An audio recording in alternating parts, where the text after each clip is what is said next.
Well, pardon me, folks. This was supposed to get out last night, Thursday night. Editing delayed me a night, so this isn't getting out till Friday. It pertains to an event happening 24 hours from now. Hopefully, this isn't too late and you guys will get to see it. Hello, John O'Flaherty, the B3 Burner, and another Stellarium update for my YouTube channel, because it occurred to me I got to get this up pretty quick because this phenomenon is happening in 2 days. Right now it's Thursday, August 16th.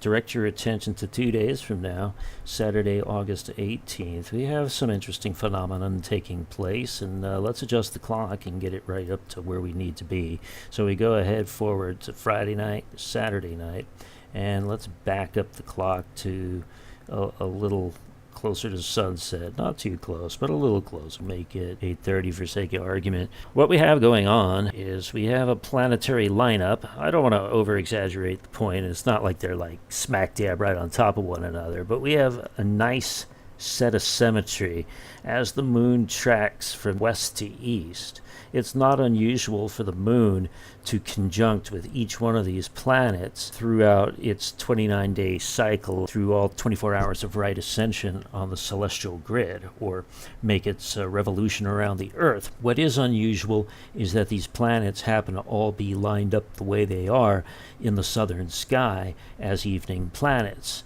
and the moon just happens to bisect the pair of two east of the meridian and the pair of two west of the meridian perfectly, almost like it's the apex of a rough. So we've got Jupiter and Venus to the west, and we've got Saturn and Mars to the east, and the moon up top over here, having just crossed the meridian about an hour ago. In fact, the only thing that would have been more perfect in this little display would be if the moon was actually sitting on the meridian. Unfortunately, not the case. Close enough, this is going to have to do.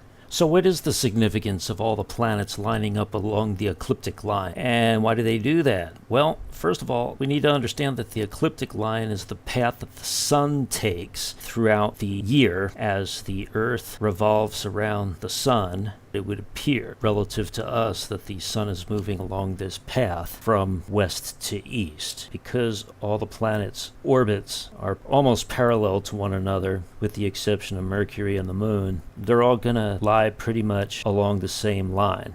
Now there'll be some variation, like the moon right now is 4 degrees above the ecliptic, Jupiter pretty much on it at 53 minutes, Venus a little below it at negative 1 degree 42, Saturn up 44 minutes, and Mars is the lowest right now, 6 degrees below ecliptic. And that's quite a variance, that's unusual, but the point is they're never going to stray way off. They all share a commonality with it, so that so long as they're close to each other and along the ecliptic line, they will appear to line up for that very reason. I think what adds to this symmetry and makes it special is, let's turn on the angle measurement device that tells us the distance between planets via arc angle.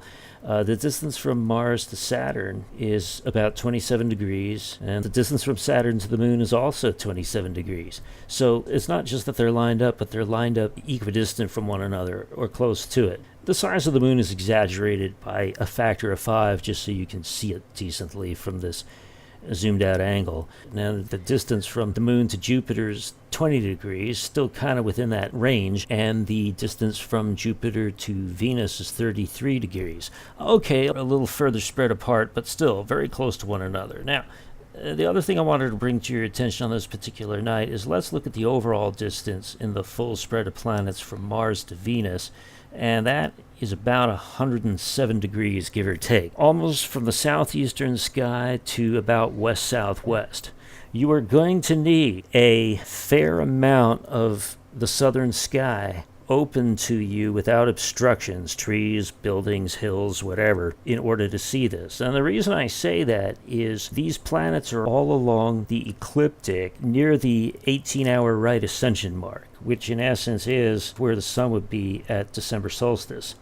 So if that's where the sun is at its lowest in the sky, any planet near the same location will experience the same. This is the winter solstice marking where it intersects the ecliptic, and you can see that Saturn's pretty much just on it. Mars very far below the ecliptic with a declination of only negative 26 degrees, Moon a little higher, but all of them are pretty low in the sky because of that. They're also closer to the horizon to the point where some of these might be obscured by buildings. So make sure you're far enough away from any obstructions that you can look south. Mars will only have an altitude of 13 degrees above the horizon. Venus only 12 degrees above the horizon. Jupiter, Saturn, and Mars a little bit better. The other thing that makes this a little more palatable as far as being able to see them is Venus is always pretty bright, with a extinction magnitude of negative 3.90. Difference between actual magnitude and extinction magnitude is extinction magnitude takes into account the apparent dimming because of the light having to cut through our atmosphere. Mars was at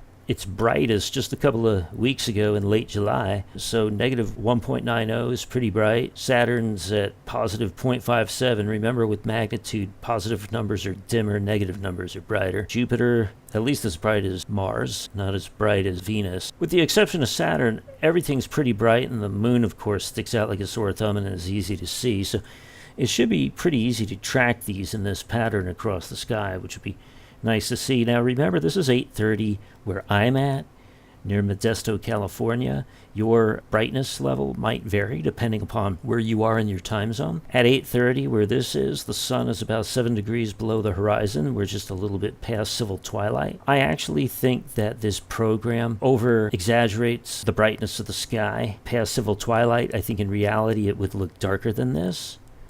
But again, that's sort of a judgment call. I could be wrong.